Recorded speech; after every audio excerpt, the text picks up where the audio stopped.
Today's quick tip is a fun one. It is all about handling objections, and it's one of many different approaches that you can use right now, today, by the end of this video, to approach your next objection. Which, by the way, if you're in business, or if you're in sales, or you're a coach, or you're a consultant, and you're going to be handling some of these prospective clients or customers, you are definitely going to get objections along the way. So get excited, because you're going to walk away with, in today's video, with an actual tool, a step-by-step that you can use that will be far more effective in actually turning an objection into a bit more of a dialogue or a conversation. For those of you who don't know, I'm Kirk Van Linden from Teach Me to Sell. This is a channel for coaches, solopreneurs, entrepreneurs, consultants that ultimately want to take the guesswork out of their approach to sales and spend less time selling and more time actually serving. With that, let's jump right in. So today's approach is a very simple one. There's an acronym that you can use. I did not make this up, and it's out there in the world. I'm just saving you the time and searching for it. And the acronym is CAR, C-A-R. And it stands for clarify, acknowledge, respond. And in a moment, I'll go into how it's actually a stuttering CAR. So here's how this works, though, in practicality. So let's say that your objection that you get is something like, oh, that price is too high. Or, I didn't realize I was going to have to commit so much time to that. Or whatever the objection is. Sometimes it's a subtle objection. Sometimes you actually hear them say something and you assume it's an objection, and actually it's not. It's just clarification. So for example, in price, where let's say that you're a consultant and your fee is $10,000 or maybe more, doesn't matter, $10,000. And they say, I'm sorry, did you just say it was $10,000? And your brain says, I knew it. I knew they were going to think it was too high. And then what you end up doing reactionary is you start talking, a bunch of talking, right? Yeah, but it's $10,000, but here's the thing. There's a lot that goes into it, and you freak out. But the truth is, in that case, it could have just been, oh no, I literally wasn't sure I heard what you said. In fact, honestly, I thought it was going to be more. So $10,000, is that today or is that just over time? How is that paid? I'm just looking, we have the budget, don't worry about it. So don't assume the worst, first of all, and that's why this is so valuable. Our brains will play tricks on us and assume the worst, especially if we've been fearing that particular objection. And for some reason, everybody has the biggest fear typically around the fear of price. They don't necessarily feel that they're worth as much as they're about to say. Coaches, if you're a coach, you likely have gone through this, or you're going through this as well. Maybe you're wanting to charge $1,500 for 9 sessions. You're newer, and right now you haven't ever charged for your time, and you're a newer coach, and you have all these reasons why in your mind you may not be worth $1,500 for 9 sessions. Maybe it's less. Maybe it's 3 sessions for $1,500. I don't know. And they say, I'm sorry, was that $1,500? And your brain is like, I knew it. I'm not worth that. It may not be true. You can say, yeah, it's $1,500 for 9 sessions. That's the lowest package that I offer, right? You're instead of, I'm sorry, that's not the car yet. Let me be clear. We're getting to the car, but your brain really wants to either just say it again and just be like, that is what it is, or to start talking way too fast and explaining or justifying why that's the case. Here's the approach instead. So if somebody says $1,500, now that's too much money. Don't jump into explaining why it's worth. Don't try to go against them in any way. Be like, no, this is perfect. I want to know at the end of our time together, this has to be a good fit for both of us. So tell me a little bit more about your initial thoughts of the price. What were your expectations? What were you hoping for, right? What did you actually expect? So I'm clarifying in that space, right? So tell me more about your thoughts. So you said 1,500, that's too high. Tell me a little bit more about what's going on right now. What are your thoughts? What were your expectations? Clarifying just means I'm switching into sincere curiosity mode. I'm not taking it personally. Hey, it might be too much money for them. That's okay. I know what I'm worth. I know what I'm charging. I know what I'm willing to do in order to grow this business, or whatever that looks like. So don't feel insecure about it at all. But do get sincerely curious. By the way, when their heart is in it in some capacity, or their brain is in it, or they're hopeful in some way, they're likely to have an objection They care enough to have some reasons to be stressed or to be concerned. $1,500. If they didn't want what you have, if they didn't want it at all, you wouldn't even get the objection. They likely would just say, okay, so now I know how much it is. I know what you offer. I'll get in touch. They didn't even give you an objection because they already chose no. They don't want to have a conversation about it. It's worse to not get the objection. So now here we are. The first part of the CAR, C, is clarify.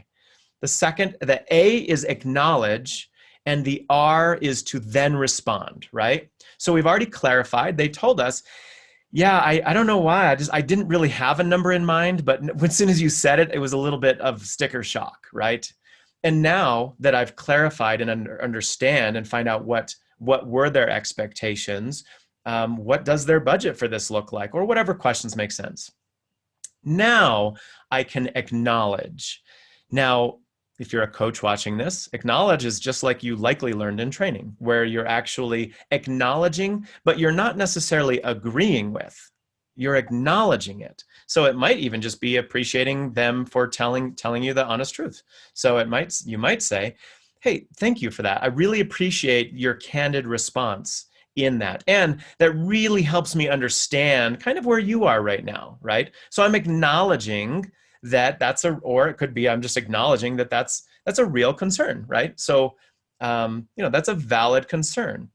Or it could be a feel, felt, found approach. This is a little more work. If it's a bigger objection, though, you might want to do this. Feel, felt, found is going to come into your response phase in just a second. But feel, felt, found is commonly used when you say, thank you for explaining all of that. Now that gives me a really good idea of currently what you're feeling.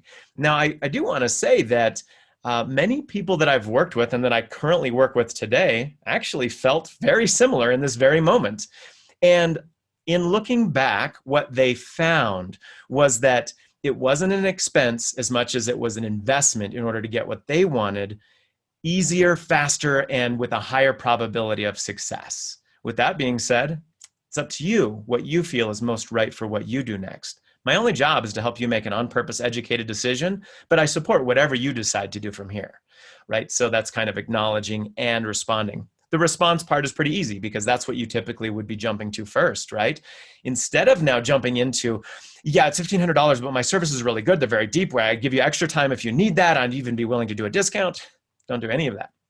Now you can respond, right? So I've clarified, okay, $1,500 was twice as much as what they were expecting, but they've never done coaching before and they hadn't really budgeted it in, right? And I acknowledge that. Hey, that's a valid concern, right? Anytime we invest in ourselves, sometimes it can hurt. Sometimes it's a stretch. If it was easy, then everyone would do it, right? But then the response part is whatever you want. Look, at the end of the day, it's up to you what you ultimately want to do. But to remind you of what you've already told me, you've already tried 10 other things. You read all of the books. You tried this on your own. You've been beating your head against the wall using always their words. And you said that if you get this right, it benefits both you and your family. And in getting this wrong, you and your family have already been paying the price for well over 2 years. So the only thing that I would say to that is the investment, while it is a real investment in yourself, if not this, then what, right? So then what is plan B? Because doing what you've already been doing hasn't been giving you the results. And this is something new and far more impactful, or whatever they had said. So to summarize, I know I'm overdoing this, but clarify, acknowledge, respond. You'll actually have to stop yourself from responding first and jump into just clarifying or asking questions, sincere curiosity. Acknowledge that they just told you. Don't make them wrong for it, but also don't necessarily make them right and say, I completely agree. I do charge too much. Please don't do that. But do acknowledge, hey, no, that's a valid concern, right? That is a real valid concern. And I really appreciate you being completely transparent and candid with me. So let me respond by telling you or whatever, right? So then it's the response. The stuttering car is just you're really clarifying, then acknowledging and responding. That's why it's the car. It's the stuttering car. definitely clarify. They've got a fear that just bubbled up in them, or a concern, or some shock in expectation misalignment. So don't downplay this. Don't talk over it, and don't belittle it in any capacity. It's important to them. And if it's important to them, it's important to you. So spend the time clarifying everything about it. Don't be afraid of it. At the end of the day, if that's the no-go, then you both know. You don't have to, neither one of you need to spend any additional time in this. It might be, okay, that's a real concern. That's a real roadblock. Maybe it's a time capacity. Their time and your time will absolutely not work for each other. And so same thing, still clarifying it. Now that you know, you can acknowledge and then respond and say, so going back to what you already told me, the things that you've already tried haven't been working. Now we know a new obstacle in your way, which is that the timing of it isn't even going to allow you to use something like this as a solution. So if that's not going to work, what else can you do, right? Or what are you going to do instead? Or, at some point, it sounds like it's really important you solve for this. It's really important that you solve for this. And what you've tried hasn't been working. So the only way to get the result you're after is to do something you've never done before. So how are you going to work that out? What's your plan? What flexibility can you have in order to make this happen? And just ask questions. It's not about trying to convince them or manipulate them. You're kind of being a coach in that moment, helping them find the answer to their own problem, where it's just like, maybe I just need to read a better book. Okay. But you also know where I am, you know what I do, and you know everything about this space. Please hang on to my information, because if and when your schedule does open up in such a way that you can hit this head on and we can dive right into this and get this taken care of once and for all, don't hesitate. Just call me. You know where I am. You know how to find me, and let's do this thing, right? And until then, I wish you all the best luck, whatever that looks like. Well, with that is just one simple, remember, it's only one way to handle an objection, but it's a powerful way, and it's a very universal way. You can do it for most objections. Try it out when it's even a small objection. Try it out when it's even your significant other who has had some sort of an objection or a concern, and instead of responding immediately, start clarifying and then acknowledge and respond. It could be as simple as you were asked to take the garbage out and you have an objection. You don't want to take it out. You could practice in that space too, but don't get yourself in trouble. Ultimately, take the garbage out, okay? Anyways, hey, I appreciate your time today. I hope this was beneficial. And if you have any questions, just leave them in the comment or send me an email directly. I'd love to hear from you. And until next time, I hope you enjoy the rest of your day. I hope you enjoy the rest of your week. Go out there and hit someone with a car. We'll see you soon.